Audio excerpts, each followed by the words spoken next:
अस्सलाम वालेकुम। Saudi Arabia में एक वाक़या सामने आया है, उसकी तफसीलात असल में एक शाइख ख़ास ने जिस घर में काम करता था उसी की एक लड़की के साथ रेप किया और उसको प्रेग्नेंट कर दिया, फिर उससे एक बच्ची भी हुई। उस बच्ची के साथ क्या हुआ ये सारा इस वीडियो में हम जिक्र करेंगे, लेकिन मुझे मेरे एक सवाल का जवाब भी मिला इस पूरे किस्से से। वो ये कि मैं हमेशा ये सोचता था कि आखिर ख़वातीन के लिए ज़्यादा अहकाम क्यों इस्लाम में नज़र आते हैं। मुझे यूँ लगता था कि जैसे पर्दा करने का हुक्म है, जैसे मर्द ज़्यादा शादियां कर सकता है, औरत नहीं कर सकती, ये बहुत सारी चीज़ें हैं जो वैलिड हैं, बिल्कुल दुरुस्त हैं, लेकिन मेरे जहन में सवाल आता था कि आखिर ऐसा क्यों। तो शायद इस खबर से, इस किस्से से वो भी वाज़े हो जाएगा। तफसील सुन लीजिए।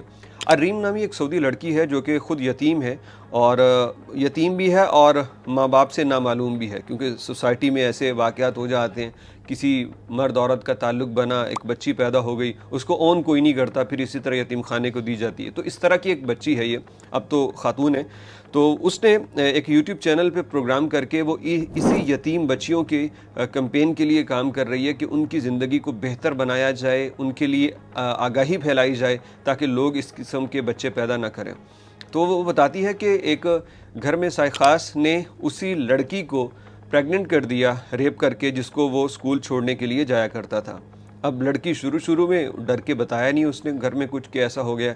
बाद में जब उसका पेट बढ़ा, पता चला कि वो प्रेग्नेंट हो चुकी है, तो उसके बाद जाके वालिदैन ने उसका टेस्ट करवाया, कंफर्म हुआ कि वाकई ही ये बच्चे को अपने पेट में लिए हुए है।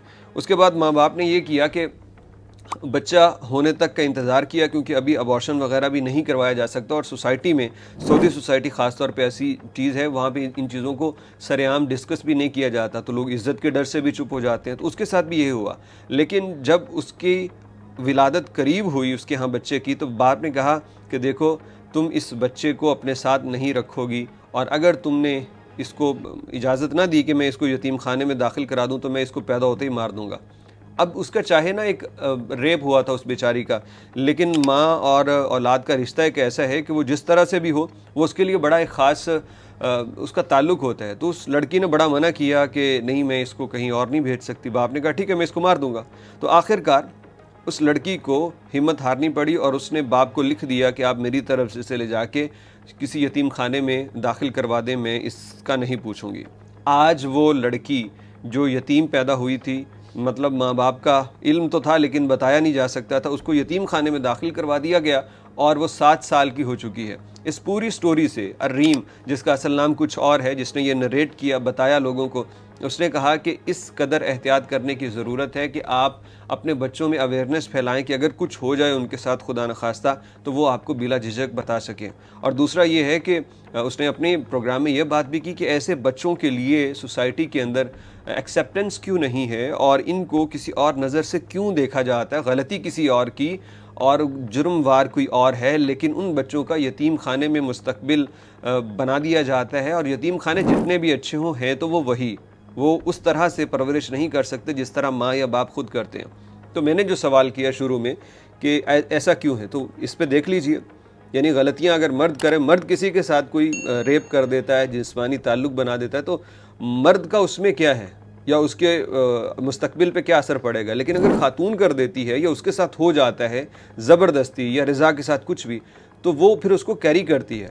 इसी तरह बहुत सारे मामलात आगे चल के ऐसे हैं। पर्दा करने का हुक्म भी ऐसा है कि मर्द के लिए नज़र झुकाने का, औरत के लिए पर्दा करने का। अगर दोनों ही नहीं करते तो ज़्यादा जो ख़तरा है वो औरत की जानिब से आएगा, और अगर औरत पर्दा कर ले, मर्द नज़रें ना भी झुकाए, तब भी कम नुकसान होगा, लेकिन मर्द को नज़रें झुकानी चाहिए।